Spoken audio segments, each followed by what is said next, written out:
Merry Christmas, everyone.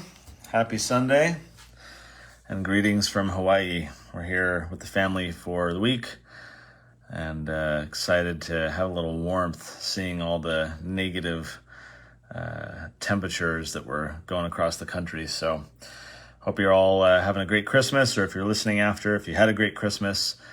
Today I wanted to do a shorter musing since the family's all, out having fun and I need to go join them. And we're adjusting to the time zone, so we'll see how that goes. But I wanted to talk today about how the Christmas story is kind of screwed up, where so much of the many people believe things as part of the story that are not so. And that's unfortunate, I think, because it has implications for what we believe in other cases. So, in the Christmas story, it says in Luke 2, she wrapped him in clothes and placed him in a manger because there was no room for them at the inn. My screen's going on the fritz. There was no room for them at the inn. She placed him in an manger because there was no room for them at the inn. And so this is typically portrayed in various media, movies and storytelling and the like, as, Joseph and Mary travailing through the city, being turned away by a very rude innkeeper who, was not accommodating of a pregnant woman about to give birth, and that they had to go basically shack up with the animals and have Jesus in a stable. Except that's not what happened. That's not how the story went down. First of all, the Greek word that was used to translate inn, when it says no room for them in the inn, that word is kataluma. And that simply means lodging place. It's usually translated as upper room. So in Mark 14, when Jesus is having Passover with the disciples, they were in an upper room. And the same word was used there, kataluma. So why is it translated for Jesus' Passover as the upper room of a house, but in Luke 2, it's translated as an inn? And so now all of a sudden, when people tell the Christmas story, there's a whole new person, the innkeeper. Right? When in various retellings of the story, the innkeeper turned them away, there was no vacancy, blah, blah, blah, right? That's not the case, okay? Kataluma means lodging place, usually translated as upper room. So Luke, in chapter 10, when he's sharing the parable of the Good Samaritan, again, he refers to an inn, what in our English translation gets translated to an inn. Except in Luke 10, he uses a different Greek word. It's pandokion. Probably said that wrong. I don't know Greek very well, or at all. But in that case, he's talking about a public inn, like a motel, basically. So he uses a totally different word when he's talking about, you remember in the Good Samaritan, where he pays the innkeeper because he's got to go travel or whatever, and he says, here's money, please take care of this guy that was, bruised and attacked and ignored. That's an inn. That's an innkeeper. That's a totally different word. And so in Luke 2, when it says there was no room for them in the inn, it was not a public motel-like experience. It was the upper room. I mean, every nativity has like this concept of the stable. There's, they're out in the barn basically, and all the animals are there, and they're, they couldn't get room in the inn, and no one would let them in, and so they had to go, into this random stable and have a baby all by themselves, Mary and Joseph, and then laid Jesus in a manger. Conference talks. Many general authorities have talked about a stable. Here's George A. Smith. Joseph and Mary went to Bethlehem to be taxed with the house of David, and there being no room in the inn, they took up their quarters in a stable. And there the Savior was born. Where did this idea of a stable come in? Neil L. Anderson says, like a guiding star in a clear, dark sky, Jesus Christ lights our way. He came to earth in a humble stable. Spencer Kimball says, and far across the ocean in the land of Judea, that same star shone forth and led the wise men from the east to a stable out of Bethlehem. Two more. Brigham Young. His parents had not a house, talking about Jesus. His parents had not a house nor even a tent for him to be born in, but were obliged to go to a stable, doubtless because they were denied the privilege of a house. Like, what? It's like we're making this stuff up. Gordon Hinckley. He, the mighty Jehovah, descended to be born to mortal life in a stable of Bethlehem. So, oftentimes this is portrayed as Joseph and Mary being rejected, that Jesus was born in the lowliest of low circumstances to then rise above it all. And that's, an important kind of element to the story. But it doesn't require that we make stuff up. Thomas Monson said that no room in the inn, this idea from Luke 2, no room in the inn was not a singular expression of rejection, just the first. So here, President Monson's narrative is that was the first rejection in Jesus' life, was right before he was born, and what was to become a life of rejection. But there was no rejection in the sense of like no innkeeper turning them away, and you're all on your own and go have a baby out with the animals. Keep in mind that they were going to be taxed with David's family because this is where his family was. Bethlehem was a tiny town. It's so extremely unlikely that they would be on their own. They were specifically going to be with his family. He had relatives there. I mean, the cultural practice of the time clearly was multiple generations under one roof and cousins and everything else taking care of one another. Like, he's going back for the family reunion of sorts because of the, census that was being taken. But he had relatives.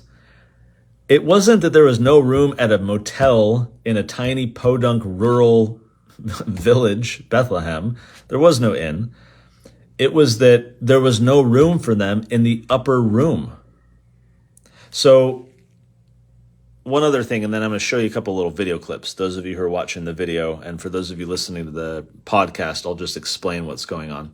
So also in Luke 2, verse 6, it says, they verses 4 and 5, they went to Bethlehem to be taxed with Mary. And so it was that while they were there, the days were accomplished that she should be delivered. And so it was that while they were there, part of the story that so often gets told is that they're like frantically rushing and they get turned away by the innkeeper. And then like an hour later, she's giving birth with animals, right?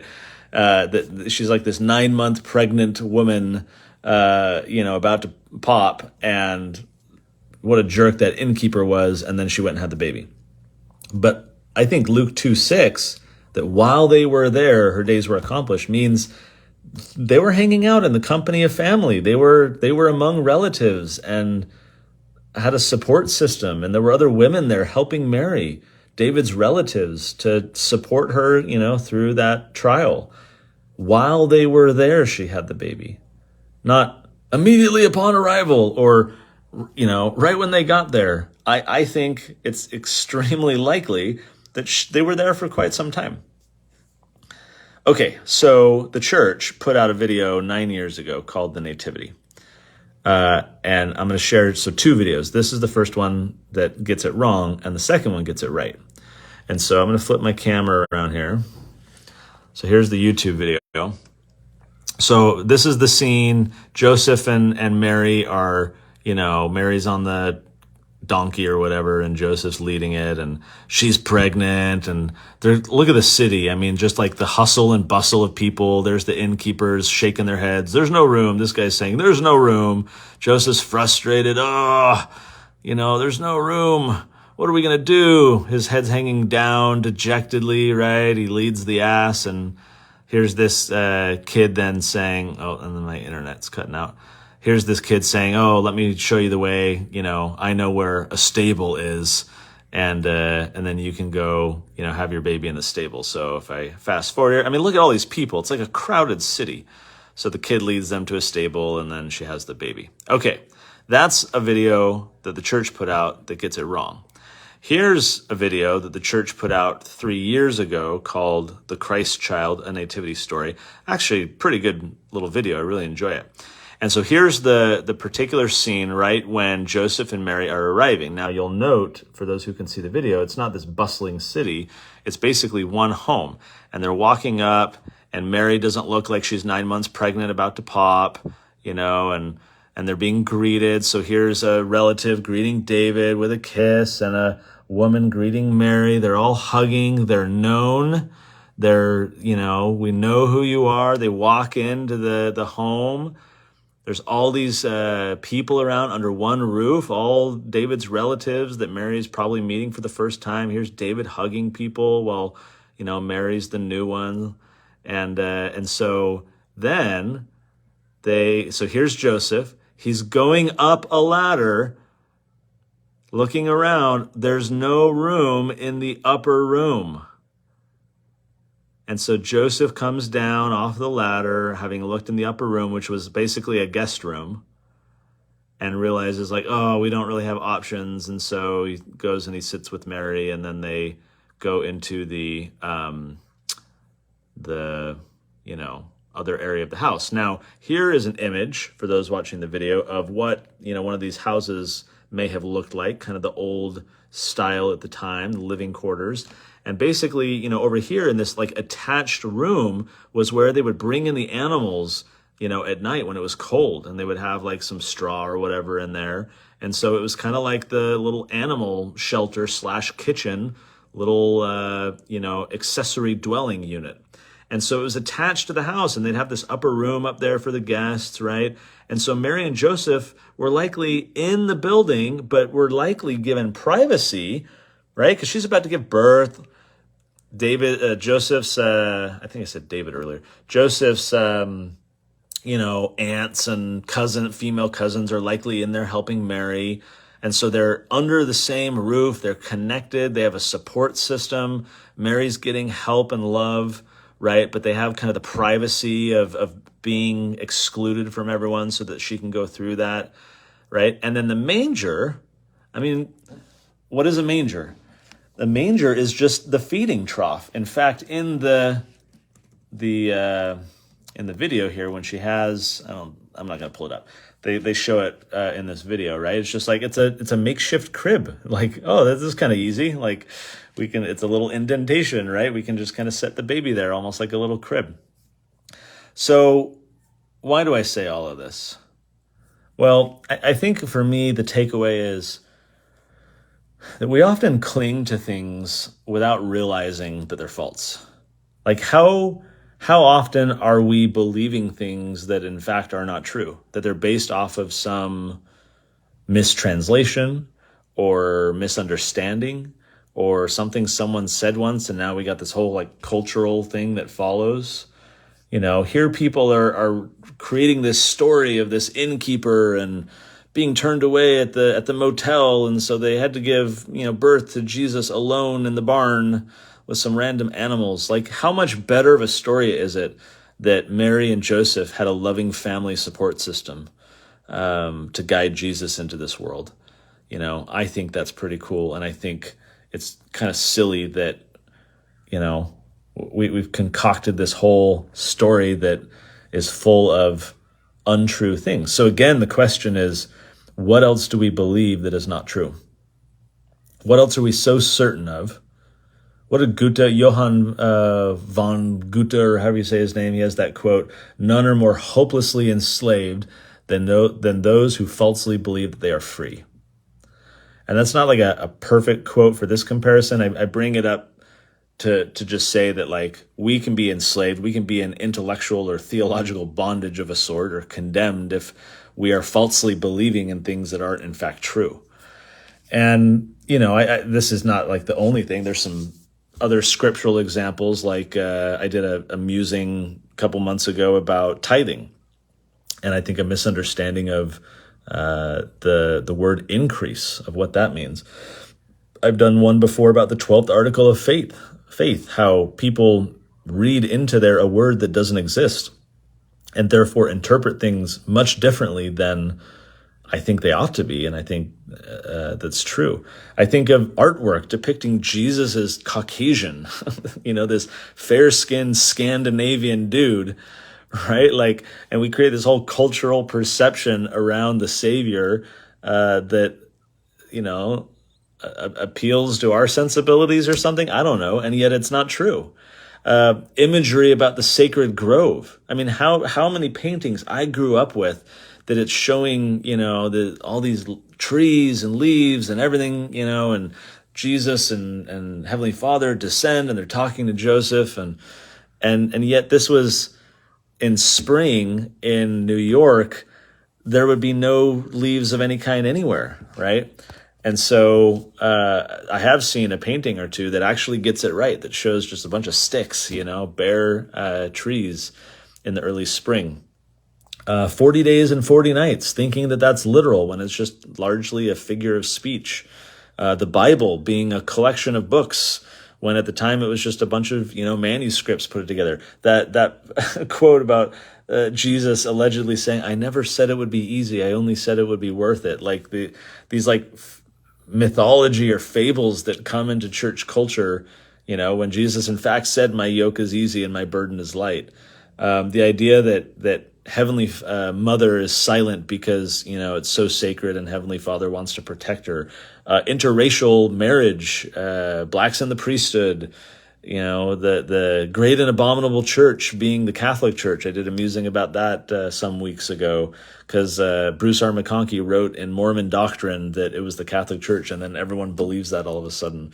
Or the idea that in the succession crisis that Brigham Young looked like Joseph, or even like polygamy in D&C 132. I did a whole thing about polygamy. And so people, don't understand the revelation that was there before and the flawed history behind, what was done. The fact that early church leaders were fudging with the history books and writing things into journals that, had not happened because they wanted to support a particular narrative.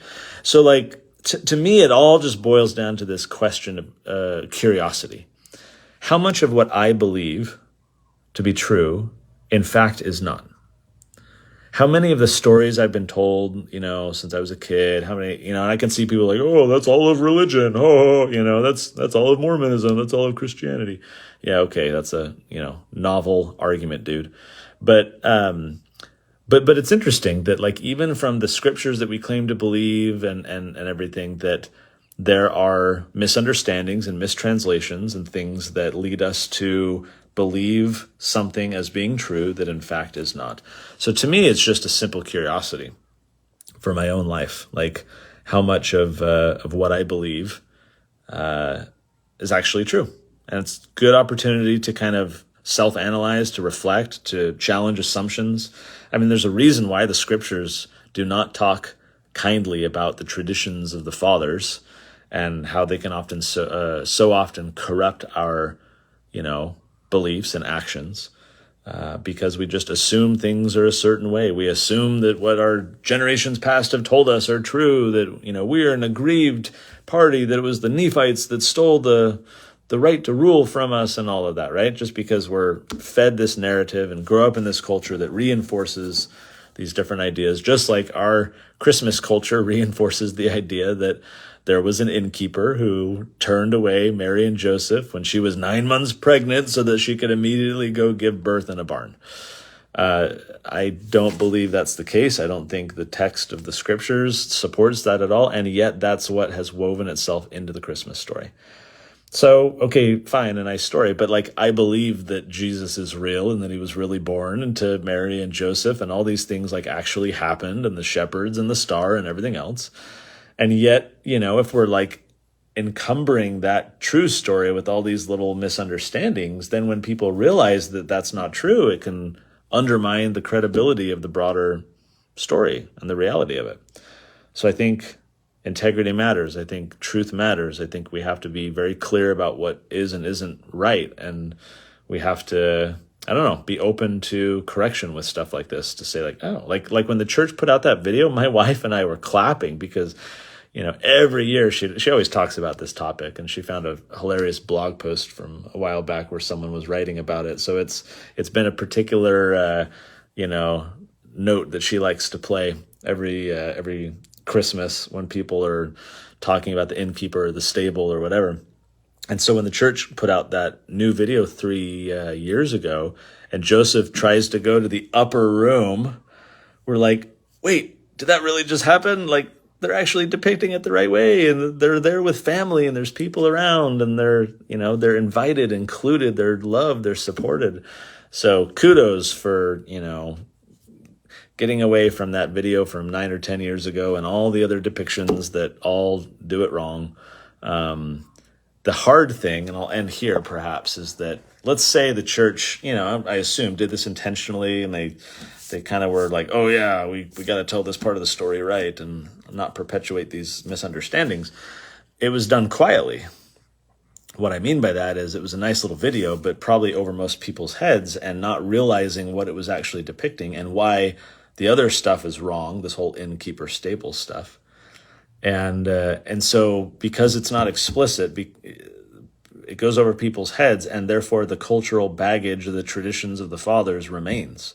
And people don't pause and be like, oh yeah, no, I'm shifting my understanding. Like, it was so subtle and quiet and, just in a random video through a passing moment where most people aren't going to overcome or challenge their misconceptions because they don't even realize what they just saw. So if anything, I almost wish that there would be some attention drawn to that, or that, church leaders would stop talking about stables and inns, and we could, imagine someone in general conference talking about the true Christmas story, or even at the Christmas devotional that they do every year, right?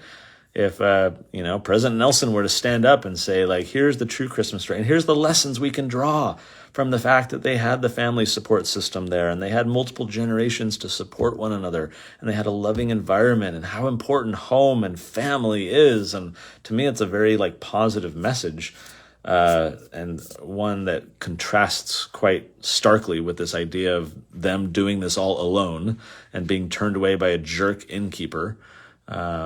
So yeah, Merry Christmas. Christmas story got screwed up.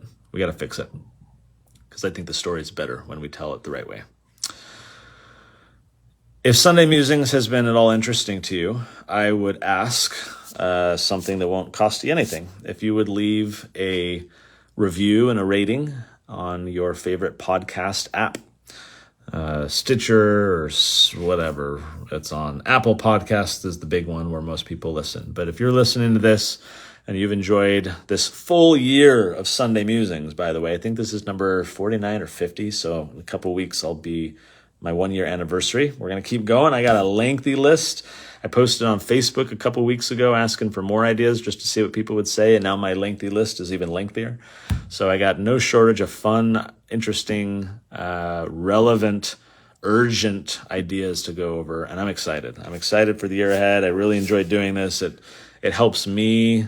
I mean, I used to teach gospel doctrine a lot, and I loved it because I never studied more than when I was a teacher. And I've taught gospel doctrine in several wards, and every time I've loved it because it just encourages me, requires me to think throughout the week rather than just, if I want to do it right, if I want to do a good lesson. And so this podcast has scratched that itch for me. And so rather than be at the mercy of, someone else calling me to that position, I get to just do it of my own accord and benefit from, daily pondering this stuff and thinking about it. And so I've had fun. And if you've enjoyed it, I'd ask for you to leave us a rating and a review. And that, of course, helps, other people see it, boosts it in their little algorithms and whatnot. And so that could be your Christmas gift to me. I'm going to go join my family in the pool here in Hawaii. I hope you guys have an awesome week. We'll see you, January 1st of 2023. I've got a fun topic next week. We'll see you then.